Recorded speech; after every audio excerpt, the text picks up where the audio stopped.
This meeting is being recorded. Welcome back, Rose. I'm glad you decided to come in today. How are you? So far, so good. No complaints. Glad to be here.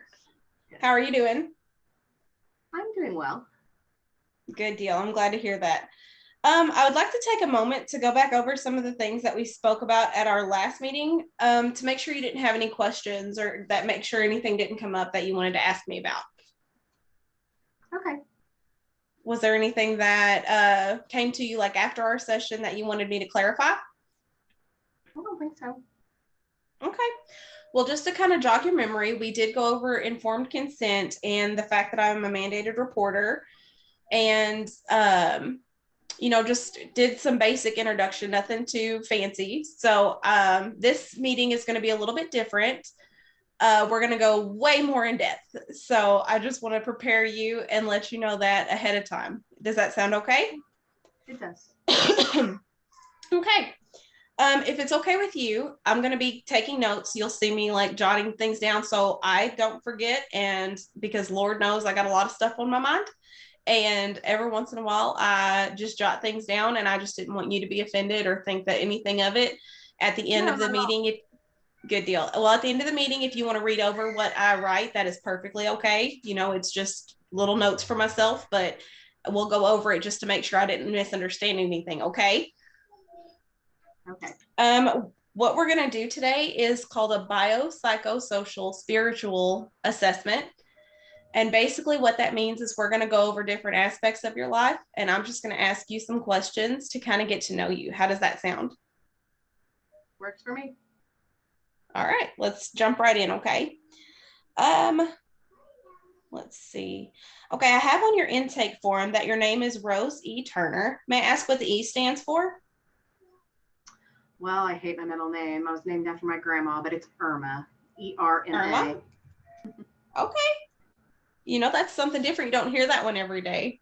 No. So it's interesting. Now, for your chart, I do need a good working phone number and address. So can you provide me with those? 816-966 Okay. 0964. Okay. And 306 West 8th Drive, Carrollton, Missouri, 64633. 64633. Mm-hmm. Okay, perfect. Okay, well, thank you for that information. I do appreciate it. Now, I remember you telling me that a friend of yours had referred you to our services. Will you say more about that referral and what brought you into our services? Well, it was actually my daughter that suggested that I come in. I was, just feeling lost, not sure, since I'm kind of new to the community, just returned here after a lot of years. Suggested that there might be things that she's not aware of that could help me, and suggested that I just touch base with you guys and check in here. Okay. So for resources and things like that, is that correct? Yes. Okay, that sounds awesome. That is definitely something that she sounds like she's definitely looking out for your best interest. So that's good. Very good to have that kind of support system. Awesome. Okay. So what kind of services do you feel like would benefit you the most? I really don't know, I guess because I don't know what's available. I have concerns about getting my affairs in order and don't know where to begin with that legally. I have a home that is stable, but I really don't, beyond that, have any assets to speak of. So as I'm getting older, starting to worry a little bit more about what things are going to look like for me in old age, having some anxiety about that. Okay.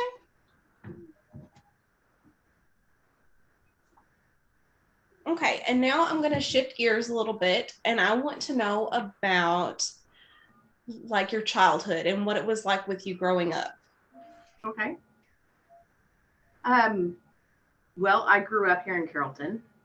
Okay. I didn't leave here until I was in high school.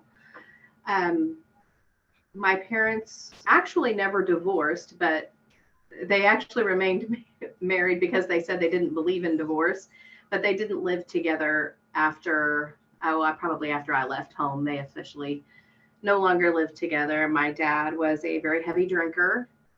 My mom often had to work multiple jobs because he wouldn't sustain employment. I don't know, what kind of stuff do you want to know? Okay.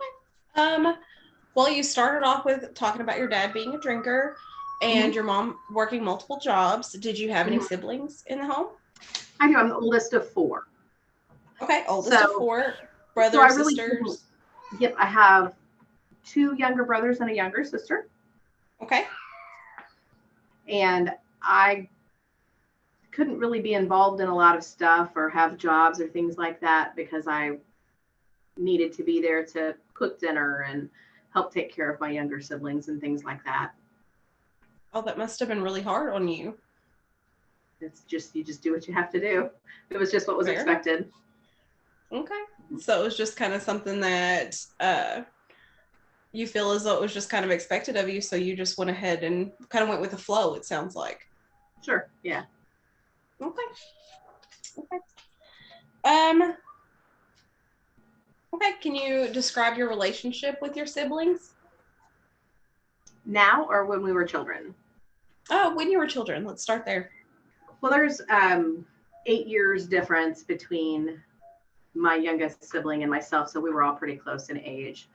I would say that we were close growing up. I would say there was probably some, as we got older and realized that our dad was a heavy drinker and some domestic violence in the home and things like that, I would say that we remained pretty close until we were adults.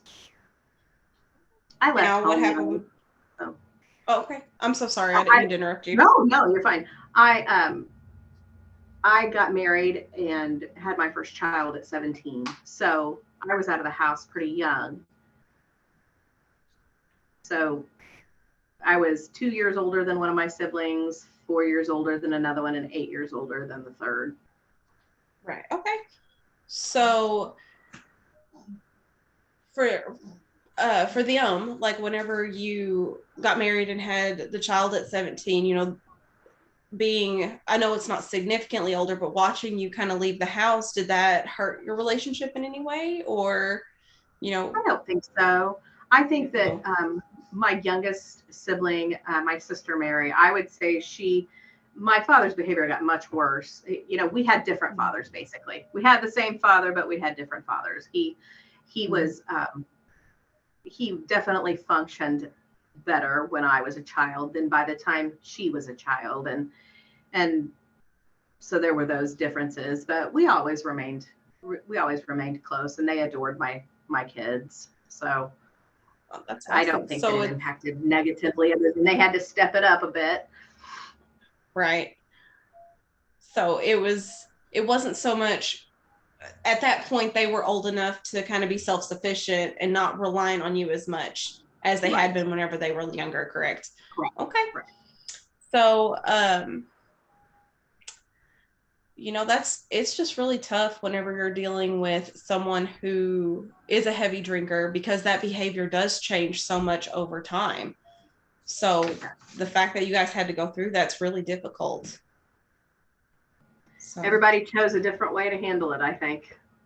I can imagine. Definitely everybody, it impacts everybody a little bit differently. Everybody's perspective is a little bit different. So, okay. And have you ever, you mentioned that you were married at 17. Is that your only marriage? No, I was married for about 6 years, I believe. Okay. Yeah, about 6 years. We divorced when my oldest was in kindergarten, and then I remarried pretty quickly after that. I think it was only probably a year after I remarried, and my second husband was much older than I was, and he actually just passed away a year ago. Mm-hmm. I remember you telling me that. Okay, so second husband was much older. How much older, if you don't mind me asking? Between 12 and 13 years older. Okay. But I was pretty young, so that's a pretty significant age difference. Oh, I understand. Definitely. That's, I mean, I definitely understand. So, did that create any kind of, I want to say like a learning curve, but that's not really the words I'm looking for. Did it feel like at times he tried to parent you in any way, shape, or form? He was very controlling. He, Okay. looking back, it's difficult to have seen it at the time. Looking back, it's painfully obvious, but he was much older, took control, made all the decisions.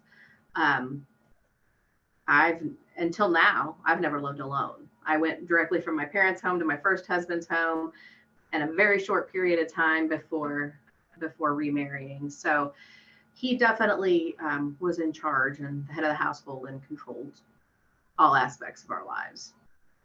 Okay. I know hindsight is 2020, so I don't want you to like beat yourself up over things that you can't have any control over, because I understand. yeah, 100%. So I know that some of these things that we're going to talk about today are going to be kind of tough, and at any time, if you feel like we need to stop or slow down, or if you just don't feel like talking about it, please pump the brakes and we'll back off a little bit. Okay. Absolutely. I'm prepared to. I've been Okay. dealing with this. I've been kind of grieving for a good period of time. I mean, we were married for 41 years and a lot happened in that period of time. And I've processed a lot of stuff. So I'm not easily upset by it. That's good. Even just like processing through those things that's a big step. Like you have taken really, good steps on, trying to handle those things. So that's very good. I'm attempting to. I mean, hey, that's all we can ask, right? That's part of it. Is if they come with an instruction book, it'd be way easier, right? Right. So now you mentioned controlling for your second husband. Was there any domestic violence, or was it just more so, hey, you're going to do it my way with no... A little bit of both. I would say the predominant would be more the controlling. He was abusive to my children. Okay. We did not have children together. We each had children from separate marriages. And he was abusive to my children, without a doubt. Kind of realized within days and weeks of marrying him that it was a mistake, but I was extremely young and I didn't have a home to return to. Right. My religious beliefs were that you stay married, and I had a lot of pressure that direction. So yeah, there was some domestic violence. I would say that the verbal and emotional abuse and the controlling and manipulation were probably the biggest things.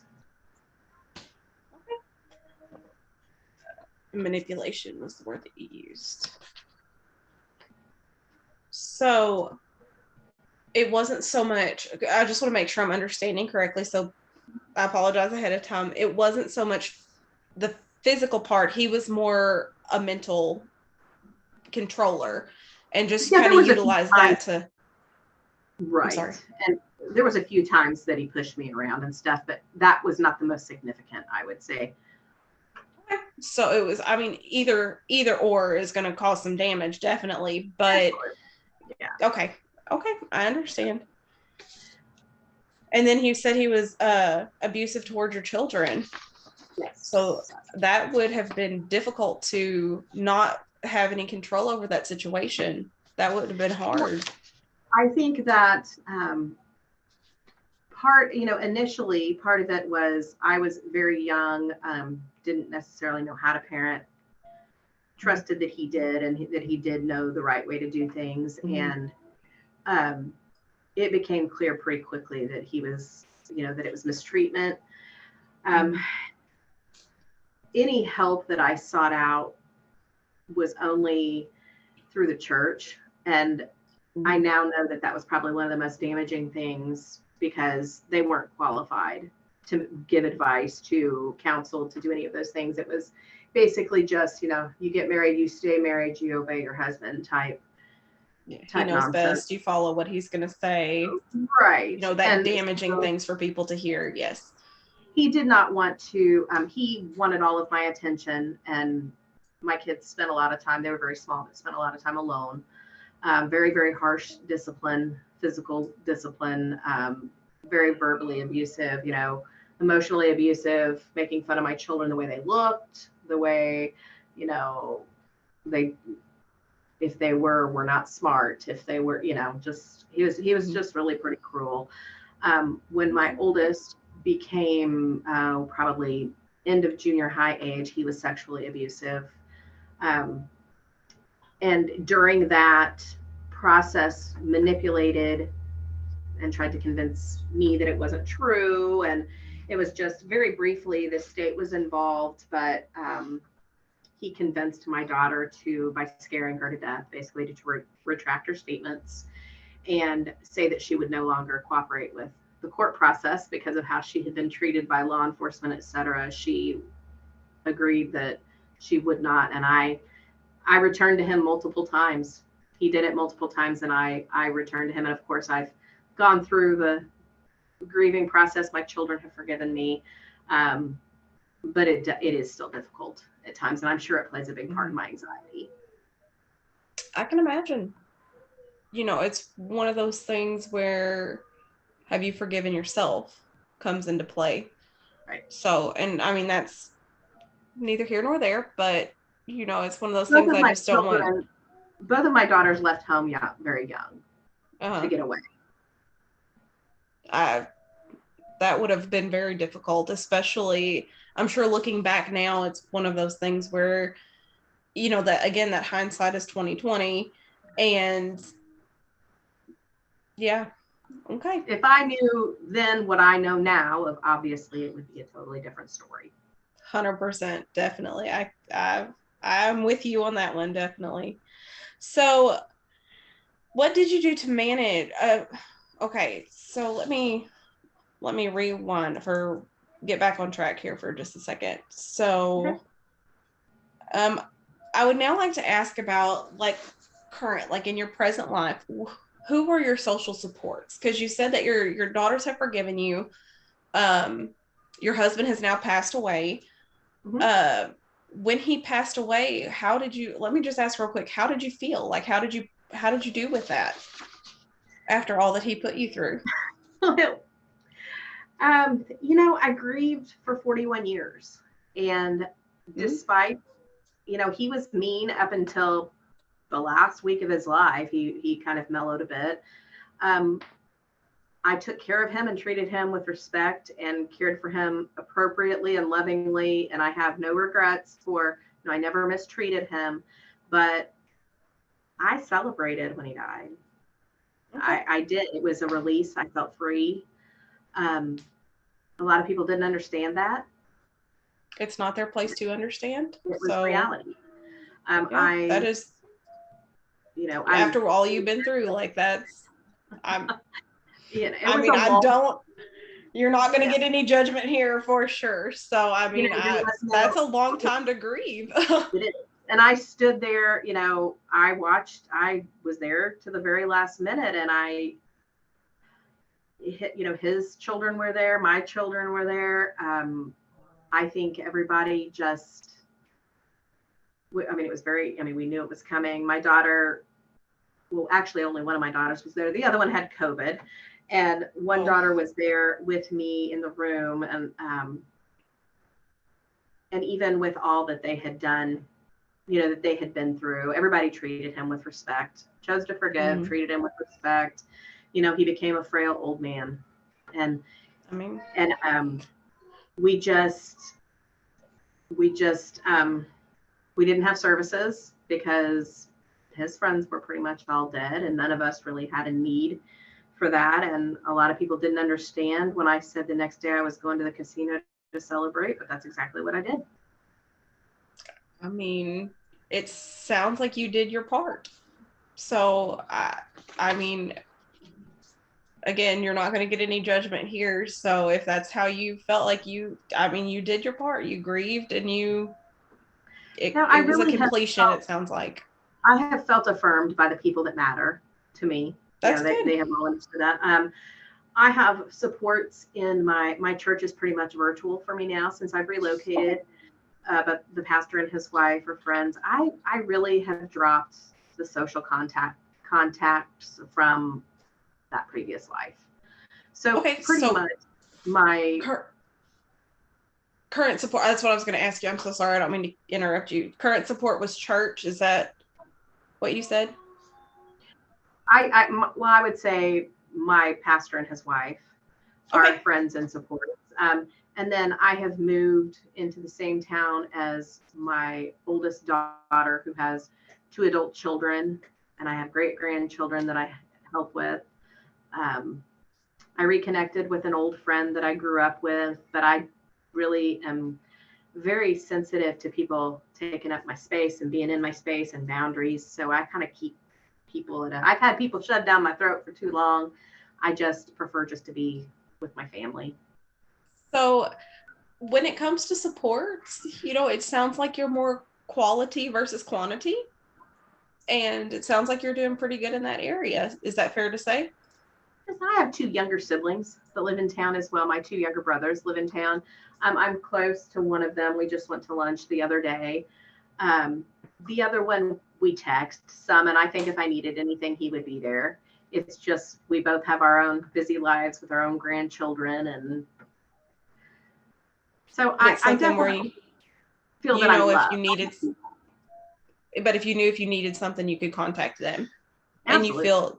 and you feel the love, so it's still that support. So that's good. So like I said, that it doesn't necessarily mean you have to have a full-on army. It's the way that they make you feel, and it sounds like you've got some people that are there to support you, so that's good. That is definitely good. Okay. So okay, we did that. So again, it's great to have that support system in place, no matter how big or small it is. Now I'm going to ask about your mental health. Have you ever had a mental health diagnosis? Past, present, past or present. I know future, you can't really tell, but I probably would have benefited long ago from intervention. I do take medication now for anxiety. I kind of was socialized, like especially within my household and within the church, that was a sin problem when you had a mental health issue. That was something you were doing wrong. That was something that you just didn't. That was a problem you needed to handle between you and God, not involve anybody else. And probably could have. I'm probably looking back have had extreme anxiety for a good period of time, but I do take medication for it now. Okay. And may I ask what medication you're taking? Do you remember? It's okay if you don't. It is Paxil. Okay. I can only that works. There's only certain ones I can take because I only have one kidney, and so and I can only take a pretty low dose. But is it working for you? Overall, I would say I probably drive my family nuts with I tend to have obsessions and things, but I would say it's pretty well managed. Okay, good deal. That sounds great. Again, mental health is one of those things where we definitely want to kind of catch it ahead of time. Do you see a psychiatrist or do you get it through your primary care doctor? My primary care doctor gives me the script, and then I do have a counselor, but that's kind of one of my stressors also is she has moved out of state, and the government has now changed it. So you have to see somebody in person. I believe it's like every 6 months, and she lives out on the East Coast now. So I'll either have to pay out of pocket or I'm going to have to find somebody new. Okay. So my that's daughter a stressor for you. Me, but I think she's an enabler more than helpful, but I find comfort from talking to her, and I think I benefit from it. Okay. It sounds like you've been through the ringer, to say the least. You've been through quite a bit. But you're starting the journey to mend and move forward. And I feel like that's huge. That is a major step that some people don't get to. So I want to say that I'm proud of you for being here. With that being said, I am now going to start talking about a sensitive subject. And again, just bear with me, but I do have to ask. We're going to start talking about sexual history. And again, I know it's hard for some people to talk about this, but in the past, have you been safe in your sex practices? Like, this would be considered like not having multiple partners, utilizing contraception, things like that. Yes. Okay. Absolutely. Yes. I was monogamous until a short period between my marriages, very short period of time. And there was probably some foolishness during that time, but nothing significant. I've never had an STD. Okay. Or, anything like that. Okay. Are you currently sexually active? No. Okay. I really don't have any interest. It'd be nice to have a partner to go do things with. I don't. But not so much the intimate side? Yeah, not so much the intimate side or having somebody underfoot all the time. Okay. I understand that. Okay. Well, shifting gears again, I am now going to be asking you about substance use and alcohol use. Again, this is also one of those that could potentially be a touchy subject. It's going to be past or present use. And I also want to remind you that I am still not here to judge. So anything that you tell me is, again, between you and I. And we'll just jump right in if you're ready. Well, I grew up in the 60s and 70s, so of course I've tried marijuana. Okay. I drank some in my younger years, but for the most part, since I became an adult, that would have all been as a teenager. I've recognized that I am not somebody that should even have a single drink. I have a very addictive personality, and I saw what alcoholism did to my family, and I am what my children would call a teetotaler. I don't drink at all. Okay, I understand that, definitely. At what age did you take your first drink or use your first drug? Do you remember? No, I was probably 14. Okay. When I drank for the first time, and I probably experimented with marijuana at the age of 16, 17, something like that. And then no current use at all? No. Any nicotine, cigarettes, smokeless tobacco? No, I hate cigarettes. Okay. All right. And I do appreciate you telling me this information. I know sometimes that is hard to even just talk about, even if it's years ago. Some people just have an issue with it, and I do completely understand it. So I do appreciate you telling me those things. Can we talk about your medical history now? Any surgeries or anything like that? In 2008, I was diagnosed with renal cell carcinoma. I had a tumor about the size of a cantaloupe taken along with my kidney out. I was one of the first people in the nation to actually be healed of that cancer.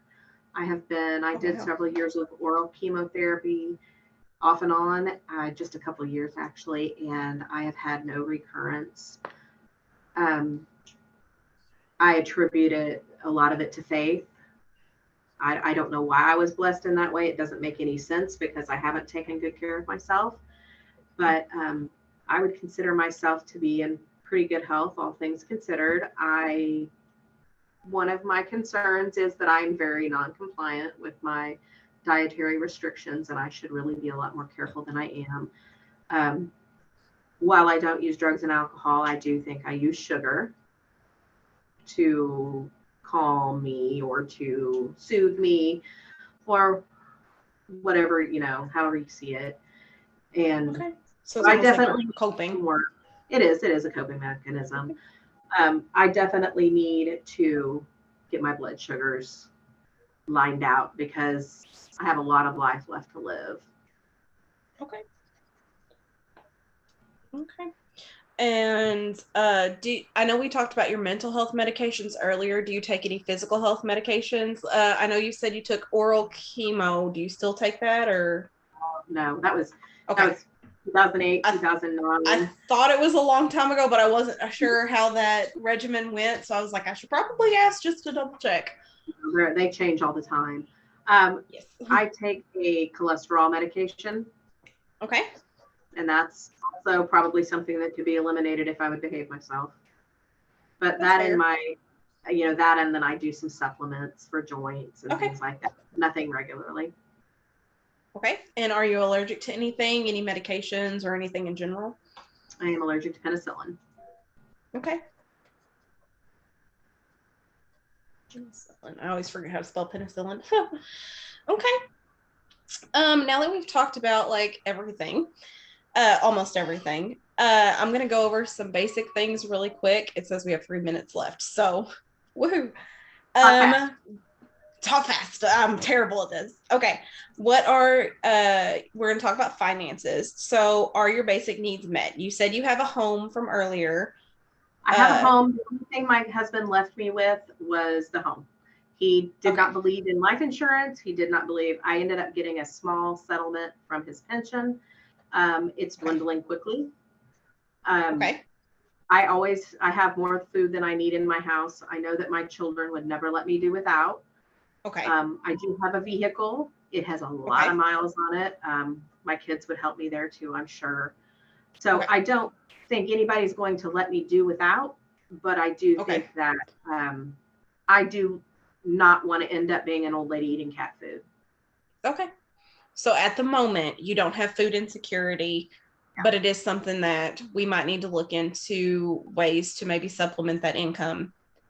Sure. In the future, just to make that anxiety go down. Yes. Yeah, that makes sense. Yes.